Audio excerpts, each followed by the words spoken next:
Então, pessoal, todos bem? Sejam todos novamente bem-vindos ao seu curso de teses da Fazenda Pública. Vamos iniciar a terceira tese do nosso curso. Já temos duas teses, mas são 30. Com 3, vamos fazer 10% apenas do nosso curso. Espero que os senhores tenham acompanhado e gostado das discussões, especialmente pela possibilidade de se especializar nesse tipo de discussão para o enfrentamento de provas não só objetivas, mas especialmente subjetivas e provas orais da advocacia pública. Esse aqui é o meu papel, te dar a visão da advocacia pública, principalmente no que diz respeito à construção da tese, ao nível de favorabilidade, à aplicação da tese em PGEs, PGMs, Advocacia Geral da União, ou em qualquer momento que qualquer daqueles que integram o conceito de fazenda pública possa, de alguma forma, se aproveitar da construção jurisprudencial para emplacar uma defesa processual ou uma tese em um parecer, ou, nesse caso, te dar substrato necessário para o enfrentamento de questões subjetivas em concursos de advocacia pública e provas orais. Prova objetiva é mais fácil para que a gente possa se dar bem em provas objetivas no que diz respeito ao estudo da jurisprudência. Você não precisa, nesse caso, ser especialista em jurisprudência, você só precisa entender como os tribunais, de certa forma, organizam as ideias e julgam as situações que envolvem a fazenda, para que você possa, nesse caso, enfrentar provas objetivas com um grau de sucesso elevado. Já para a segunda fase, estamos discutindo isso várias vezes aqui, não, você precisa não somente entender a jurisprudência, como entender a construção das teses, sejam elas favoráveis ou desfavoráveis à fazenda, e saber até que ponto você pode utilizar a tese a seu favor, ou se render à tese, ou até mesmo ressalvar a tese e defender entendimento contrário, desde que esse entendimento seja plausível e, nesse caso, obrigatoriamente interesse à fazenda, que tem por objetivo processual também a provocação dos tribunais superiores para a superação daquele precedente jurisprudencial inicialmente desfavorável. Foi o que aconteceu com a súmula 331, coisa que eu já expliquei na nossa primeira aula. Se você está assistindo o curso, iniciando o curso pela tese 3, eu recomendo que pelo menos assista a tese 1, porque lá, antes de analisarmos a tese propriamente, eu faço todo um arcabouço inicial do curso, dizendo efetivamente qual é a melhor forma de aproveitá-lo por inteiro aqui. Vamos, portanto, à nossa tese 3. A nossa tese 3, 2018, foi retirada do informativo do STJ 617. O julgamento está pautado no recurso especial 1.247.360 do Rio de Janeiro, julgamento da primeira sessão, e o tema principal é direito administrativo, ou seja, a ciência principalmente envolvida nesse tipo de discussão é o direito administrativo, uma situação bem interessante no que diz respeito à fazenda pública, porque é muito provável que você enfrente na segunda fase dos concursos da advocacia pública questões atinentes a servidores. Direito administrativo cai muito, contratos cai muito, servidor cai muito, licitação cai muito, desapropriação também cai muito. Então, em direito administrativo existem pontos que são sempre presentes em provas de segunda fase. Direito administrativo, servidor, contrato, licitação, desapropriação, intervenção do Estado na propriedade são sempre temas que você precisa estar revisitando, temas que você precisa estar com a revisão em dia e temas que você precisa ter conceitos, classificações, regras gerais, exceções, natureza jurídica dos institutos, tudo muito bem clarificado na sua cabeça no momento do enfrentamento de uma prova subjetiva. E como se não bastasse, precisa ainda saber como os tribunais julgam as demandas mais importantes. Esse julgado é um dos mais importantes de 2018 para a Fazenda Pública e dentro da ciência do direito administrativo também um dos mais importantes para a Fazenda Pública no que diz respeito à sua atuação processual. Especialmente porque estamos diante de um julgado que houve mudança de entendimento jurisprudencial. E aqui é a situação mais importante que nós vamos analisar a partir de agora. A Fazenda perdia essa tese, e depois de um tempo, a primeira sessão do STJ modifica a tese, fazendo com que uma tese que era desfavorável passe a ser favorável à Fazenda. O acompanhamento dessas questões peculiares são sempre muito importantes e é preciso ter muito cuidado justamente no entendimento da evolução desses julgados para que você possa aplicar a tese certa na hora certa, principalmente se ela era desfavorável e passou a ser favorável. Vamos analisar a situação e a decisão a partir daquilo que já estamos acostumados aqui com o nosso curso. Analise o seguinte problema jurídico. Ebégico é servidor público federal e casado com Ebegilda, também servidora pública pertencente à União, contudo em cargos diferentes. A família constitui unidade, eis que marido e mulher moram juntos na mesma localidade em cidade do interior. Ebégico participou de regular processo administrativo federal e foi removido a pedido para a capital. Não houve concurso de remoção para o cargo de Ebegilda. De todo modo, em razão da remoção do marido, a servidora protocola pedido de remoção para acompanhar cônjuge, nos termos do artigo 36, inciso 3 da Lei 8.112. O pedido foi indeferido administrativamente, razão pela qual Ebegilda ingressa com a ação ordinária em face da União, a fim de que lhe seja deferido o pedido de remoção, eis que, no seu entender, seu marido foi removido do interesse da administração, o que lhe assegura o direito subjetivo de acompanhá-lo, independentemente do interesse da administração. Na qualidade de advogado da União, analise quais teses podem e devem ser levantadas pela Fazenda para a defesa do interesse do ente federal em juízo. Ora, nós estamos tratando aqui de uma situação que envolve servidores públicos federais, que, no caso dela, esposa, ajuiza a ação em face da União. Nós sabemos que pela tripartite representação da União em juízo, ou melhor, dos interesses públicos federais em juízo, não da União necessariamente, nós sabemos que a União ela tem uma representação dúplice, ou seja, para as ações não fiscais, você tem os advogados da União como representantes legítimos nos termos da Lei Complementar 73/93 dos interesses públicos federais em juízo. Para as ações fiscais existe uma procuradoria própria, que é a Procuradoria da Fazenda Nacional, e os interesses públicos federais que estejam alocados na administração pública indireta são representados e devidamente resguardados, tanto judicialmente quanto extrajudicialmente, pelos procuradores federais. Um adendo é preciso que seja feito, no sentido de que o Banco Central é uma autarquia em regime especial que conservou quadro próprio de procuradores, os chamados procuradores do Banco Central. Então você tem uma tripartite representação ou uma quadripartite representação dos interesses da Fazenda Pública Federal como um todo, quadripartite, melhor dizendo, acho que diz quadripartite. Quadripartite representação dos interesses públicos federais. Nós temos os advogados da União para as ações de natureza não fiscal, ou seja, residual.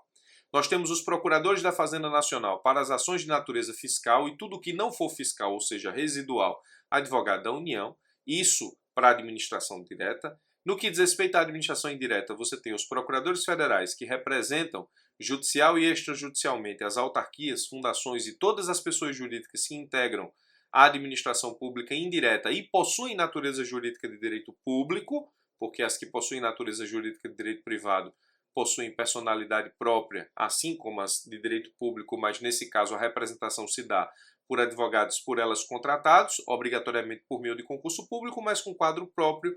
Leia-se, por exemplo, o Banco do Brasil, Caixa Econômica Federal, que possuem os seus advogados devidamente contratados por concurso, mas quadro próprio de advogados. E no que diz respeito ao Banco Central, a autarquia em regime especial, essa foi a única da administração indireta que manteve aí incólume o quadro de procuradores. Então nós temos os procuradores da Fazenda para as ações de natureza fiscal, advogados da União não fiscal, procuradores federais, administração indireta e, dentre elas, a autarquia especial Banco Central, tem quadro próprio de procuradores, os procuradores do Banco Central.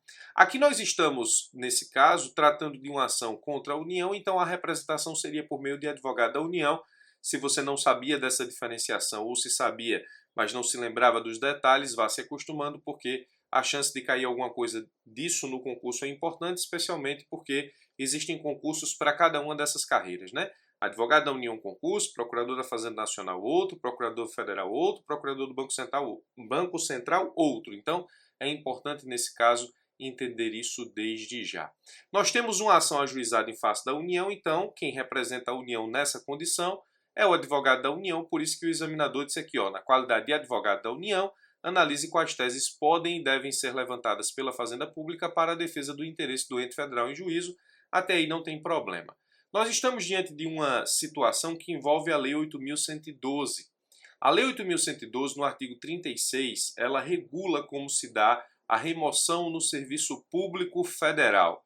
E, obrigatoriamente, a Lei 8.112 se aplica aos servidores públicos federais. Está aqui a advogada da União representando a União, mas isso poderia muito bem ser um servidor do INSS, nesse caso específico, regulado pela Lei 8.112, que estabeleceria, portanto, então, a necessidade de uma remoção, e essa ação seria contra a autarquia, cuja representação seria dada justamente pelos procuradores federais. Se fosse, nesse caso específico, o Banco Central, a representação seria por um procurador do Banco Central. Então, eu coloquei advogado da União porque a ação é contra a União, mas todos os entes cujos servidores são regulados pela Lei 8.112 podem ser demandados em relação a essa situação concreta. Isso poderia estar não só nos concursos de advogado da União, mas nos concursos de várias outras procuradorias a nível federal.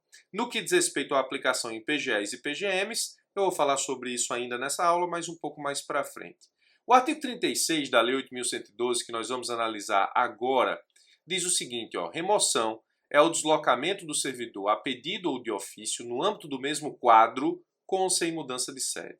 Parágrafo único. Para fins do disposto neste artigo, entende-se por modalidades de remoção: 1. De ofício, no interesse da administração, a pedido, a critério da administração, a pedido para outra localidade, independentemente do interesse da administração. A linha A diz: para acompanhar cônjuge ou companheiro, também servidor público civil ou militar de qualquer dos poderes da União, dos estados, do DF e dos municípios que foi deslocado no interesse da administração, por motivo de saúde do servidor, cônjuge, companheiro ou dependente que viva às suas expensas e conste do seu assentamento funcional, condicionada à comprovação por junta médica oficial, em virtude de processo seletivo promovido na hipótese em que o número de interessados for superior ao número de vagas de acordo com as normas pré-estabelecidas pelo órgão ou entidade em que eles estejam lotados. Obrigatoriamente, o que nos interessa aqui são as situações previstas no caput ou a situação prevista no caput e no parágrafo único. As modalidades de remoção são de ofício, no interesse da administração. De ofício no interesse da administração é a modalidade de remoção que nós entendemos como compulsória, ou seja, os servidores públicos federais eles não têm garantia de inamovibilidade, significa dizer que a administração pública pode, no interesse da administração e de ofício, removê-los. Isso acontece muito e efetivamente na circunstância do servidor público militar. O servidor público civil, a situação é um pouco rara, mas também é possível. Então, no interesse da administração de ofício, é uma remoção compulsória. Obrigatoriamente que nós estamos diante de um ato que precisa ser motivado. A administração não pode simplesmente, por perseguição política ou qualquer outra coisa estranha à finalidade do interesse público, remover um servidor. É preciso que ela justifique a remoção do servidor, mas ela tem o poder de fazer isso de ofício, como se diz no interesse da administração. O inciso 2. A pedido, a critério da administração. Quando se fala em remoção a pedido, a critério da administração, nós estamos falando no concurso regular de remoção. Ou seja, você é advogado da União, por exemplo, integra a Advocacia Geral da União e você trabalha na Procuradoria da União do Pará. E aí surge uma vaga para o Ceará. Abre-se um concurso de remoção, existe uma vaga para o Ceará, você é cearense, quer ir para lá. A administração, no momento em que abre o concurso de remoção, ela estabelece os critérios de remoção para esse concurso e no que diz respeito à Lei 8.112, nós temos a antiguidade como critério para a formação de uma lista de antiguidade no que diz respeito à preferência de escolhas para locais de remoção. E aí, obrigatoriamente, você, pela lista de antiguidade, você tem a situação de quem está no topo da lista de antiguidade e tem condições de escolher os locais de remoção, e à medida do momento em que essas pessoas vão escolhendo, essa lista vai rodando, de forma que você pode ter critérios da administração estabelecidos a título de remoção que possam ser atendidos ou não pelos servidores. Ou seja, você quer ir para o Ceará, mas tem duas pessoas mais antigas do que você na lista de remoção, de antiguidade para remoção, então você não vai conseguir porque essas pessoas optaram.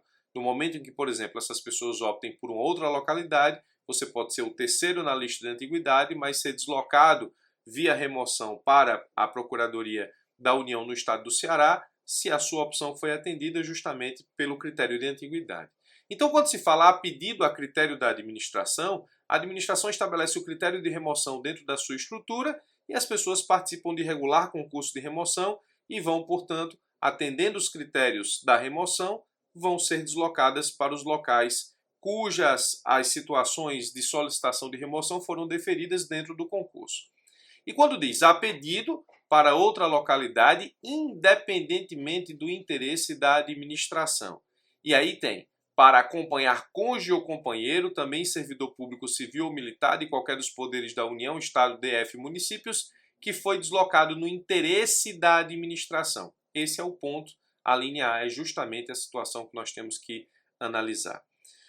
Criou-se uma jurisprudência baseada na unidade familiar, que nesse caso específico tem proteção constitucional, no sentido de que se eu sou casado com um servidor público, e esse servidor público, meu cônjuge no caso, ele foi removido para uma outra localidade a pedido, ou seja, 36, parágrafo único, inciso 2, isso criaria para mim, para que não se quebre o vínculo familiar, o direito de ser removido nos termos do 37, parágrafo único, inciso 3º, a linha A, justamente porque, para que não quebre a unidade familiar, se o meu cônjuge foi removido para uma outra localidade a pedido a critério da administração, se entende que há interesse da administração nesse tipo de remoção, então eu posso ser removido nos termos do parágrafo único, inciso 3º, artigo 36, justamente para que eu o acompanhe, uma vez que a sua remoção, embora a pedido a critério da administração, se dizia antigamente que esse tipo de remoção acontecia no interesse da administração. Vamos analisar a situação regular. A situação regular é a seguinte, e de onde surgiu a situação B. A situação A é a seguinte, situação regular, a situação A. Eu sou servidor, sou removido nesse caso de ofício, no interesse da administração, então eu estou saindo da localidade na qual exerço minhas atividades para uma outra, porque a administração assim me deslocou para lá de forma compulsória, então, obrigatoriamente, se a minha cônjuge é servidora federal, ela tem o direito de ser removida porque a minha remoção foi compulsória e eu fui levado para uma outra localidade no interesse da administração. É o que diz o artigo 36, parágrafo único, inciso 3, a linha A. Ou seja, eu fui removido compulsoriamente, então eu fui removido de ofício no interesse da administração, 36, parágrafo único, inciso 1, e o meu cônjuge, a minha cônjuge, foi removida nos termos do parágrafo único, inciso 3, a linha A, dizendo o seguinte, a pedido para outra localidade, independentemente do interesse da administração, então ela tem que me remover, ainda que não queira, para acompanhar cônjuge, também servidor público, que foi deslocado no interesse da administração. Então acompanhe comigo. Calma e acompanhe comigo. Se o seu cônjuge foi removido nos termos do 36, parágrafo único, inciso 1, automaticamente você, servidor público federal, tem direito de ser removido com base no 36, parágrafo único, inciso 3, a linha A. Porque uma remoção foi de ofício compulsória no interesse da administração, isso gera a remoção do cônjuge a pedido para a mesma localidade do cônjuge, independentemente do interesse da administração, para acompanhar cônjuge que foi removido no interesse da administração. Até aí tudo bem. Situação A é tranquila de entender até. O problema é que, na situação B, imagine, por exemplo, que o cônjuge foi removido a pedido, a critério da administração, ou seja, ele participou de concurso de remoção, isso gera para o seu cônjuge, nesse caso, o direito de ser removido nos termos do parágrafo único, inciso 3, a linha A, para acompanhá-lo, independentemente do interesse da administração, porque o cônjuge foi deslocado no interesse da administração, a resposta é antes sim, agora não.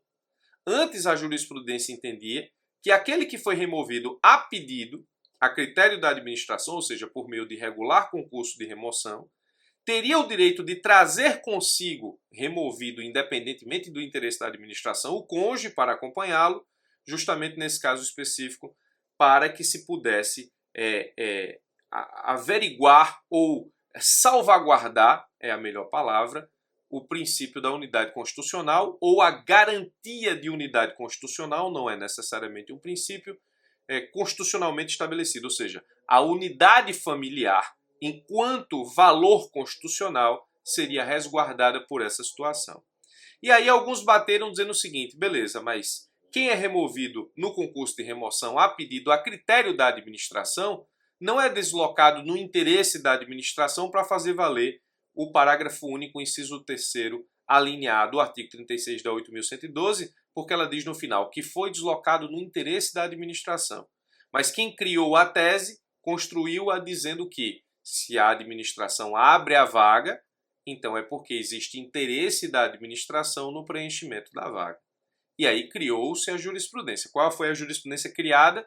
Se o servidor é deslocado em concurso regular de remoção, ele traz o cônjuge nos termos da remoção a pedido, independentemente do interesse, porque o cônjuge foi removido também no interesse da administração, embora no concurso de remoção, porque quando a administração abre a vaga, ela demonstra interesse no seu preenchimento. Isso ficou assim durante muito tempo e eu recebi várias ações com pedido de deslocamento por remoção de cônjuges cujos companheiros, a contraparte, foi removida a pedido, participando de regular concurso de remoção. E durante algum tempo, os juízes e a jurisprudência entenderam que, se a administração abre a vaga, ela tem interesse no preenchimento. Havendo interesse do preenchimento, você pode dizer que esse deslocamento foi no interesse da administração para poder valer o parágrafo único, inciso 3º, a linha A, e remover o cônjuge, mantendo com isso a unidade familiar, que é valor, não princípio, constitucional que deve ser resguardado e assegurado pelo Estado.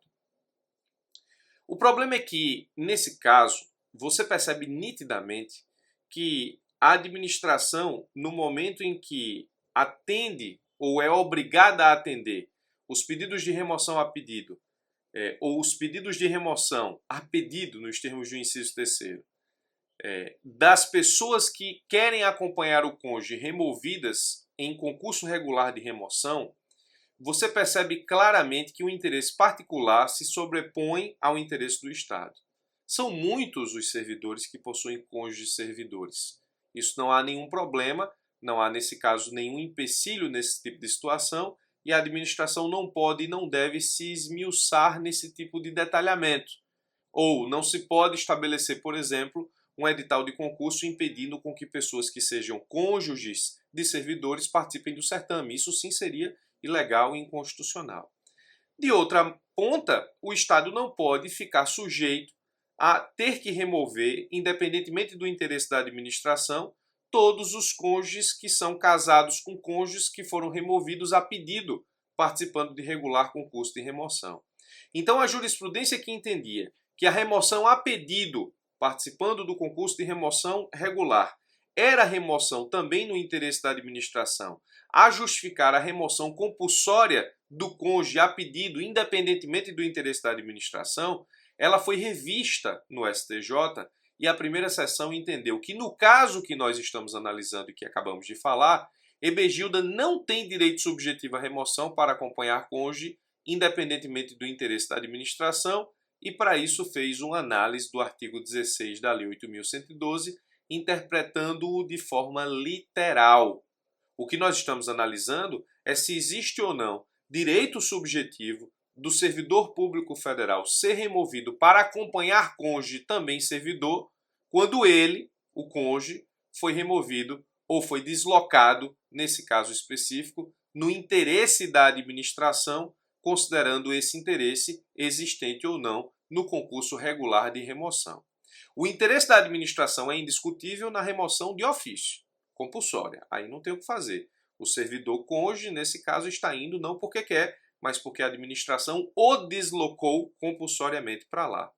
No que diz respeito à situação em que o cônjuge participa de regular concurso de vagas de remoção para servidores interessados no deslocamento, nós temos que o artigo 36, parágrafo único, inciso 2, estabelece esse tipo de remoção como a pedido a critério da administração. E aí é saber se esse artigo 36, parágrafo único, inciso 2, acontece no interesse da administração, para atrair, nesse caso, a aplicação do parágrafo único, inciso 3, a linha A. Me parece, nesse caso específico, que não, e o STJ passou a entender justamente dessa forma, como dizemos agora no julgado do recurso especial ora analisado. A linguagem que o artigo 36 em questão utilizou para tratar da remoção do servidor público é reveladora na medida em que se procurou prestigiar ora o princípio da eficiência, ora a garantia constitucional da família, leia-se unidade familiar. Com efeito, a remoção de ofício no interesse da administração, a que está prevista no inciso 1, é aquela que pode ocorrer mesmo contra a vontade do servidor, mas visa atender à eficiência da administração pública. A remoção a pedido, a critério da administração, é aquela que pode ser a pedido, atende à vontade manifesta pelo servidor, a par de, sendo a critério da administração, servir à boa gestão pública. O que o STJ explica é basicamente o que eu acabei de explicar. A remoção prevista no artigo 36, parágrafo único, inciso 1, é compulsória. A administração atende o princípio da eficiência, mas desloca o servidor de ofício, sem levar em conta a sua vontade própria. A que está prevista no inciso 2, nós temos obrigatoriamente a abertura de vagas. A administração entende que o preenchimento daquelas vagas é importante para a eficiência dos seus serviços, mas coloca à disposição dos servidores para que, nesse caso, briguem no bom sentido, obrigatoriamente a partir de critérios objetivos como antiguidade, pela vaga aberta em determinadas localidades. E continua dizendo o STJ. Já a remoção, independentemente do interesse da administração, é aquela que atende à vontade manifesta pelo servidor e que pode até mesmo ser contrária à melhor gestão de pessoal. Nessa hipótese do inciso 3, o servidor tem direito subjetivo à remoção, ainda que essa remoção na esfera administrativa seja pior para o serviço público. Então, é o que o STJ diz, é aquela que atende à vontade manifesta pelo servidor e que pode até mesmo ser contrária à melhor gestão de pessoal. Note-se assim que a forma prevista no inciso 2 revela um meio termo entre a garantia da eficiência administrativa e os interesses privados do servidor, ao passo que as hipóteses dos incisos 1 e 3 são extremas.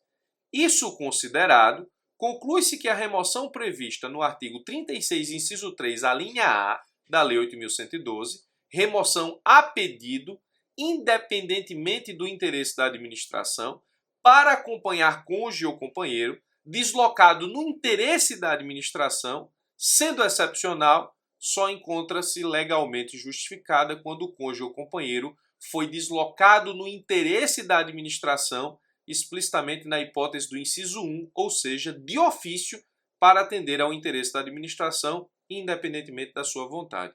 O STJ faz uma análise muito objetiva e literal da interpretação prevista no artigo 36 e diz o seguinte, o inciso 1 diz respeito ao interesse só da administração, porque o servidor é deslocado de ofício, independentemente da sua vontade. O inciso 2, existe uma conjugação dos interesses da administração e do servidor. A administração abre a vaga no concurso de remoção e o servidor decide, nesse caso, obrigatoriamente por sua vontade, se concorre ou não à vaga, sendo deslocado se vencer a disputa entre os demais servidores que têm o mesmo interesse, mas com o critério objetivo da antiguidade.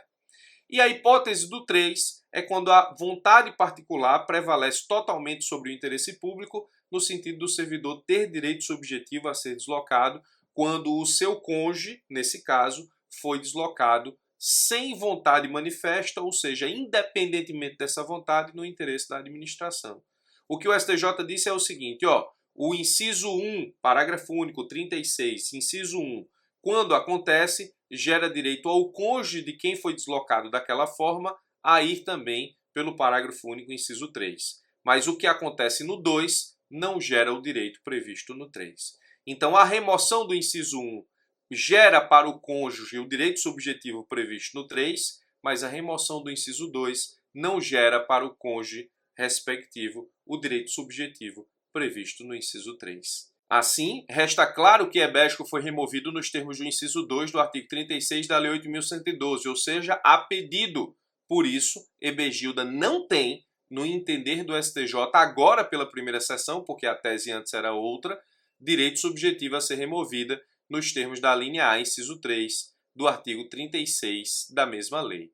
Correto, pois, o indeferimento administrativo e a ação judicial de Ebegilda é fadada ao insucesso. No destaque desse julgado, o STJ sintetizou a questão assim, ó: o servidor público federal somente tem direito à remoção prevista no artigo 36, parágrafo único, inciso 3, a linha A da Lei 8.112, na hipótese em que o cônjuge companheiro, também servidor, tenha sido deslocado de ofício para atender ao interesse da administração nos moldes do inciso 1 do mesmo dispositivo legal. Então, quando você estiver lá na sua segunda fase, enfrentando esse tipo de questionamento, abrir lá o artigo 36 da Lei 8.112, você precisa ter o seguinte entendimento, precisa ter um entendimento de forma rápida e eficaz no seguinte sentido. Ó, o inciso 1, nesse caso, do artigo 36, a partir do seu parágrafo único, gera o direito subjetivo ao cônjuge de quem foi removido no 1 pelo 3.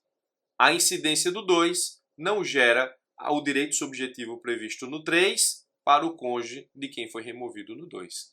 Então, removido no inciso 1, o cônjuge tem direito previsto no 3. Removido no inciso 2, o cônjuge não tem direito a ser removido pelo 3. Antes, o 1 com o direito subjetivo previsto no 3 nunca foi discutido, mas havia jurisprudência no sentido de que também a situação 2 gerava o direito subjetivo previsto no inciso 3, a linha A, coisa que a primeira sessão do STJ mudou o entendimento, tornando, como eu disse no início desse vídeo, a tese que era desfavorável à Fazenda agora é uma tese favorável. O destaque nesse caso do STJ é muito claro nesse sentido.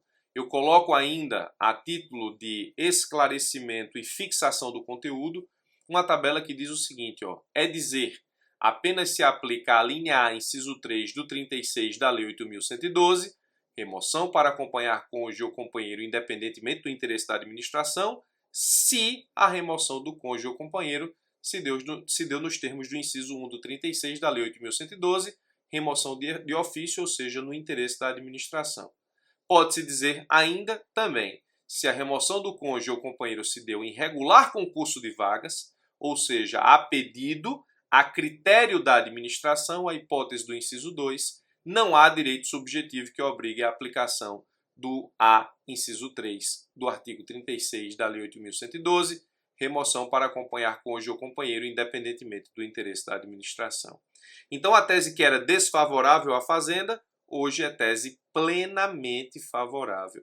E as pessoas que tinham decisões precárias no que diz respeito à remoção, ou seja, sendo levadas a ocupar uma vaga, ainda que provisória, em local para o qual o seu cônjuge foi removido nos termos do inciso 2 do parágrafo único do artigo 36 da Lei 8.112, essas decisões foram revistas e essas pessoas foram obrigadas a voltar à sua localidade original. Professor, mas isso não afeta a unidade familiar? Sim, afeta. A unidade familiar não é um valor que deveria ser protegido pela Constituição Federal? Não somente é um valor que deveria ser protegido, como de fato o é.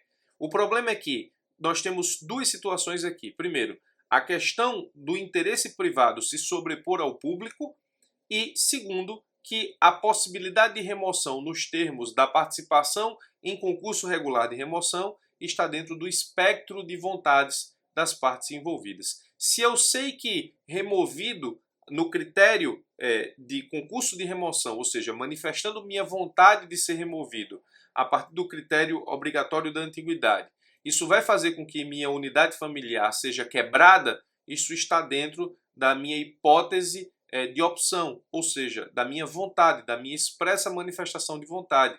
Quem quebra a unidade familiar pedindo remoção, sabendo que o cônjuge, nesse caso, não pode ser trazido de forma obrigatória, é a própria pessoa que escolhe ser removida. Se essa pessoa for removida no interesse da administração, o cônjuge tem que ir independentemente do interesse da administração. É o preço que a administração paga por remover alguém de uma localidade para outra, atendendo o princípio da eficiência, sendo essa pessoa casada também com o servidor. Se a pessoa participa de concurso regular de remoção e vai ser deslocada para uma outra localidade, e nesse caso específico isso acontece por uma manifestação própria da sua vontade, a administração não pode arcar, nesse caso, com a obrigatoriedade de levar o cônjuge dessa pessoa para o mesmo lugar, para proteger a unidade familiar que, em tese, foi quebrada por escolha própria de uma das próprias partes, né? Ou uma decisão conjunta, haja vista que normalmente as pessoas casadas conversam sobre isso para saber se uma delas será removida ou não. Então, eu não posso, de forma autônoma, quebrar a unidade familiar e exigir com que o Estado mantenha a minha unidade familiar, fazendo com que, nesse caso, ultrapassando o interesse público e prevalecendo o interesse privado, seja obrigado a levar o cônjuge para a localidade daquele que foi removido, a critério da administração, a partir de regular concurso de remoção, mas com escolha e vontade própria de participação e, nesse caso específico, de pedido de deslocamento.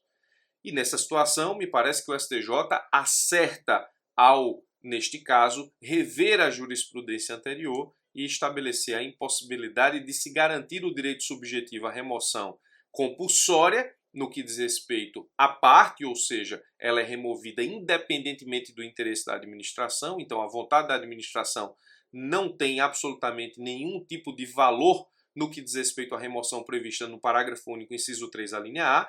O servidor é removido para acompanhar cônjuge, esse cônjuge removido no interesse da administração, mas se ele fizer participar, nesse caso, de regular concurso de remoção, não atrai o inciso 3. Então, a remoção do inciso 1 atrai o 3 para os cônjuges casados e a remoção, nesse caso, do inciso 2 não atrai o 3 para os cônjuges casados. A tese anterior é que atraía, agora o STJ pôs um fim na brincadeira e não atrai mais. Então, de novo, você não pode ser removido independentemente do interesse da administração para acompanhar cônjuge que foi removido por participar de regular concurso de remoção dentro da sua autonomia de vontade. Isso só acontece quando o servidor é removido nos termos do inciso 1, ou seja, independentemente do interesse da administração, ou seja, compulsoriamente, sem levar em consideração a sua manifestação de vontade.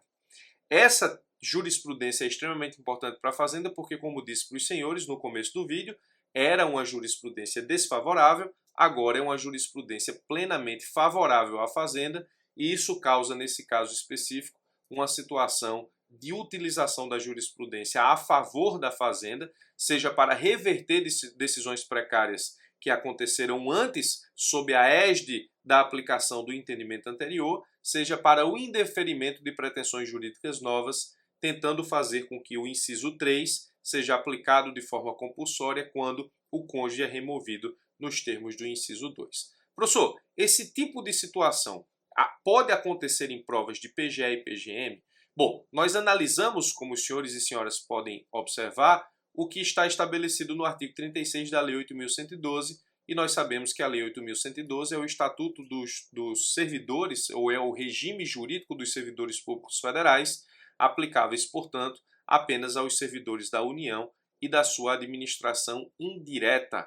Nesse caso, nós temos que essa situação, ou seja, com a aplicação da Lei 8.112 para a realidade de PGEs e PGMs, ela não acontece nos termos do que nós estamos aqui discutindo. Contudo, a discussão acerca da eficiência, vontade da administração, vontade do servidor, unidade familiar, pode muito bem ser levada a situações semelhantes em relação a provas de PGE e PGM, quando nós estamos diante da prevalência, em tese, de uma vontade privada sobre a vontade pública no que diz respeito à unidade familiar. Pode acontecer, e eu já vi, de alguns estados ou municípios, nos regimes jurídicos aplicáveis aos seus servidores, possuir situação de semelhança da que é prevista na Lei 8.112, e não somente a tese criada pelo STJ no que diz respeito à impossibilidade da remoção do 3, quando acontece o 2, nos termos do 36 é importante, mas a própria criação da lógica argumentativa. Ou seja, se nós nos desapegarmos do artigo 36 e entendermos a lógica do STJ, no sentido de que a remoção cujo interesse da administração se sobrepõe ao do servidor gera o direito de remoção do cônjuge, e a remoção em que o interesse do servidor casa com o interesse da administração não gera direito subjetivo ao cônjuge, porque nesse caso específico nós estaríamos diante de um casamento de intenções e a quebra da unidade familiar se deu por interesse e por decisão voluntária e própria do próprio cônjuge que decidiu participar do concurso de remoção, nós podemos pegar essa tese e aplicá-las em situações de PGE e PGM, onde nós tenhamos o conflito de interesses. Então, mais do que entender jurisprudência, é preciso entender a construção dos argumentos necessários à resolução do caso concreto, a fim de que você possa aproveitar essa construção em situações previstas, em momentos em que você esteja diante de provas PGE e PGM, onde você não tem exatamente a reprodução da Lei 8.112, mas você tem um conflito entre interesse público e privado e você precisa, nesse caso específico, criar a argumentação necessária para defender o interesse público e não fazer com que esse interesse público se subjugue ao interesse privado no caso concreto. Você pode não somente entender o que se aplica na Lei 8.112, como aproveitar a argumentação dela proveniente para usá-la como analogia em situações em que servidores estaduais ou municipais querem fazer valer o interesse privado sobre o interesse público, não tendo regulamento próprio ou não tendo no regime jurídico desses servidores estaduais e municipais regra própria, como tem no artigo 36, incisos 1, 2 e 3 do parágrafo único da Lei 8.112. O que aconteceu também na prática, e eu vi,